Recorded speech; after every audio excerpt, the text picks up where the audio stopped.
a shine. She's the voice of the assembly line. She's making history, working for victory. Rosie the Riveter. The World War II home front is a significant chapter in America's history. Women who worked on the war effort, now known as Rosie the Riveters, worked not only as riveters, but had jobs as welders, electricians, machinists, and a myriad of other jobs in the then booming war industry. Working women arrived from various parts of the nation to work in Henry Kaiser's shipyards in Richmond, California, where Rosie the Riveter World War II Homefront National Historical Park is located. A song was written more about the real and the poignant story of a lot of the women who had these opportunities during the war to work in non-traditional jobs. And then at the end of the war, they were told, thanks for your service, go back to whatever you were doing. You know, the war couldn't have been won without them, period. It just couldn't. And so they were quintessential people in that effort, and they've been pretty much overlooked because we tend to live in that kind of society where women are sort of the back burner support group. But in fact, what they did was amazing and so beneficial. And even though other people were pitching in, and everyone did, you know, with recycling at home and victory gardens and all of the other efforts, the Rosies were really exceptional because they built the things that had to be used for the war. Most men were already in the service. The only thing they had left was Rosies, and Rosie sure did the work. And I'm proud of it. Several of the women who worked in these same shipyards came to serve as volunteers at the park decades later, now known as the park's Rosie Ambassadors, and were essential to bringing this critical era in American history to life beyond the park's exhibits. In fact, it was their involvement and dedication to sharing their homefront stories that helped put the park on the map. A few years before the national park was officially established, the city of Richmond initiated the Rosie Memorial Project to celebrate this important aspect of the city's history.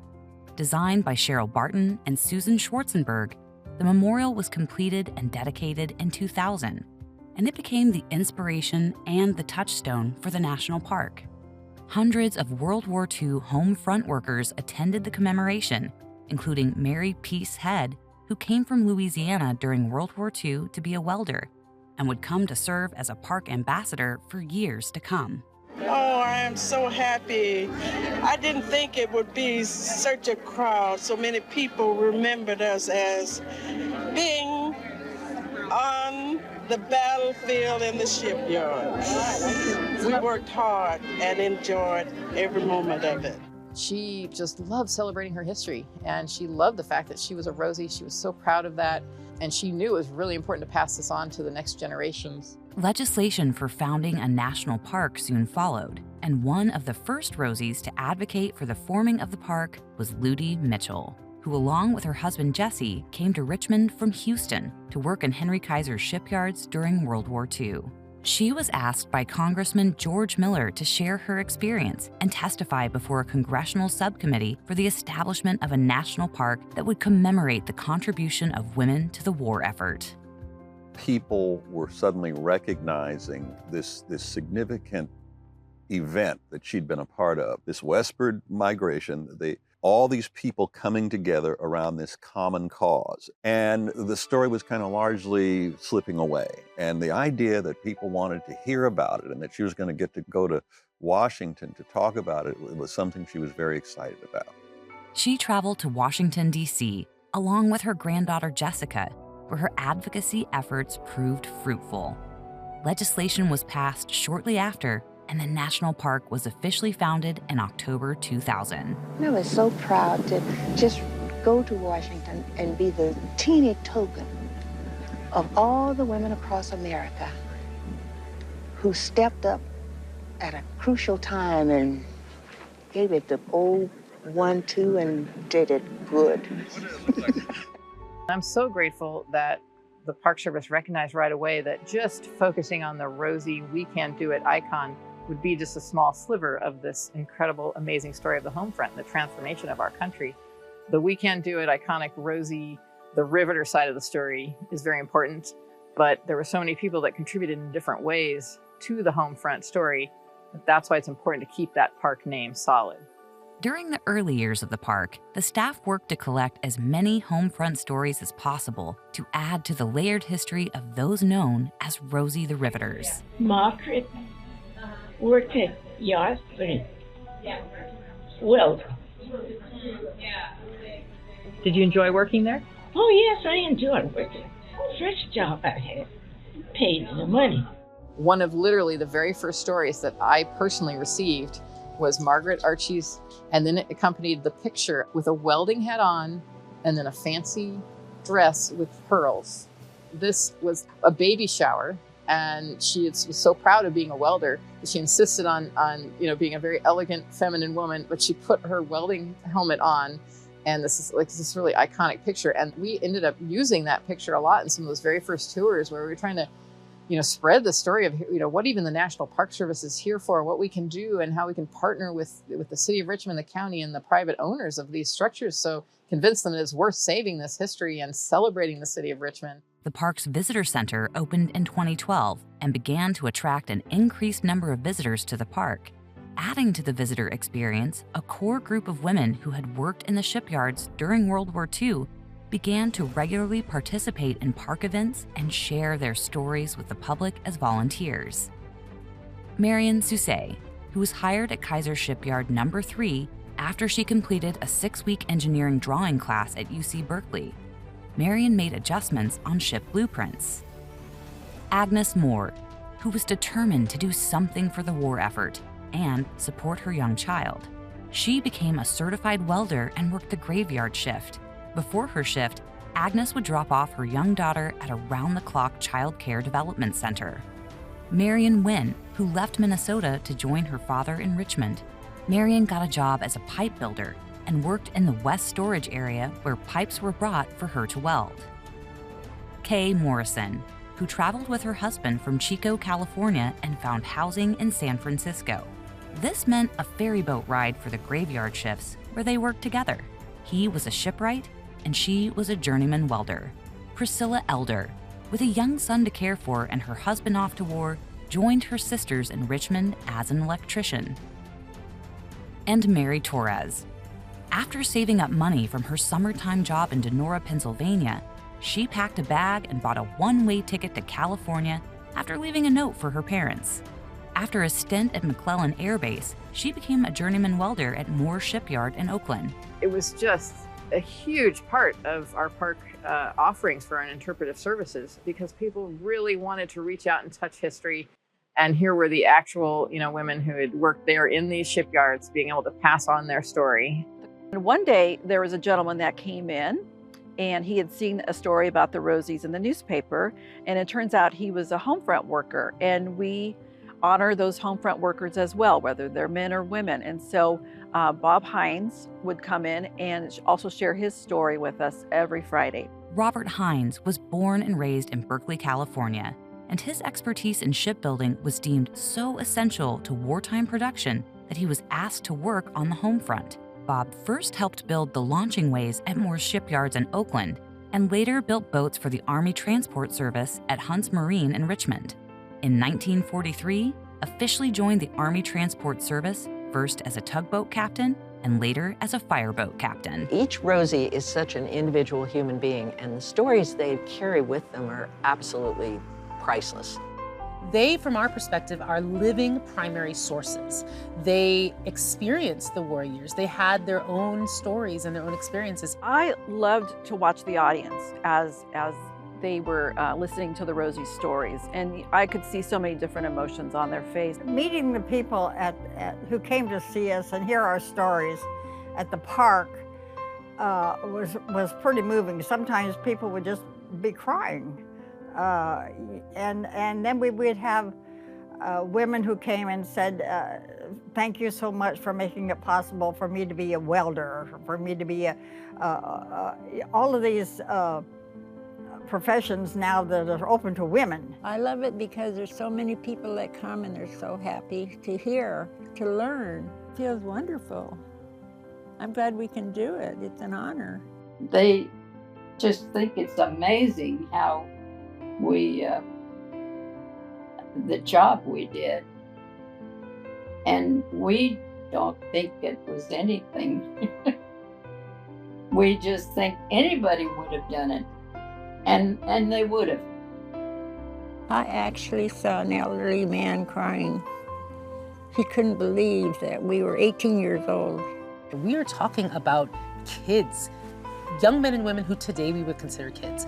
There were some that lied about their age and went in as teenagers, as 16, 17-year-olds. I find that that realization resonates very strongly with middle school and high school students. You know, these school kids would come in, sometimes not, we're being, dragged on a field trip, and they would sit in the classroom, and you would just see kind of the awe come over them when they realized we're sitting in front of real history. Oh, this is the stuff our teachers were trying to tell us about, and they got to ask questions. So I saw the transformation on some of those kids' faces, and also, to be able to take pride in their city, because Richmond is not often honored in the Bay Area.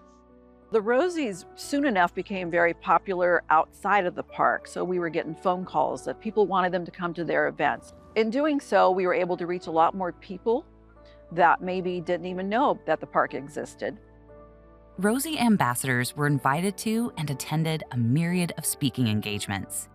They participated in parades and attended San Francisco Giants games as special guests, were honored at a San Jose Earthquakes game, supported veterans in the Wounded Warrior Valor Games, met with service members at Travis Air Force Base, and even traveled to Pearl Harbor during anniversary commemoration ceremonies. What really stands out is the audience's reactions to seeing the Rosies. They understand the concept of Rosie the Riveter, but when they find out that there's real Rosie the Riveters there, then they usually get up and give them a standing ovation.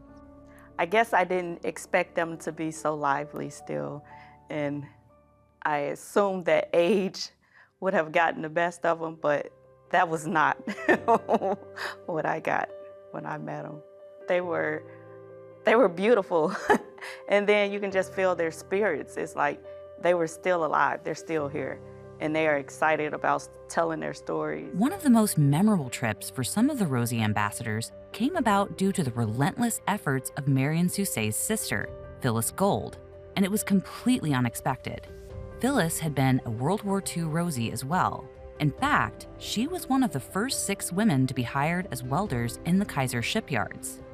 Beginning in the year 2000, Phyllis began sending countless handwritten letters to the White House in hopes of being invited so she could lobby for a nationally recognized Rosie the Riveter Day. Though her letters went unanswered, year after year, she was undeterred. In 2013, she wrote to President Obama, and a couple of months later, followed it with a letter to then Vice President Biden. I said my fantasy was to have my picture taken in the Oval Office with the 2 of them. And I wanted a big hug, a big Biden hug. A few months later, Phyllis had the invitation she had been waiting years to receive, and she and a small group of Rosie ambassadors were on their way to Washington, D.C., and had a week-long tour of the nation's capital. Among the highlights were a visit to the Pentagon, meeting with U.S. Secretary of the Interior Sally Jewell, as well as Secretary of Defense Chuck Hagel. Last but not least, they had their visit to the White House. So they had us sitting in the Roosevelt room waiting for then Vice President Joe Biden. And they were all very nervous about being, and they couldn't even believe that they were there in the White House. And pretty soon we heard, "Where's Phyllis?" And in walks Joe Biden, and just the women were just bowled over. If I may ask you, in Phyllis's letter, she said, P.S., I'd better get a Biden hug. You weren't going to. Oh, you're kidding me. Deny that. Deny that. I'm the one that wanted a hug. We were so enthralled with Vice President Biden that we just had a great time. They had a great time visiting with them and talking with them. And pretty soon the door opened up.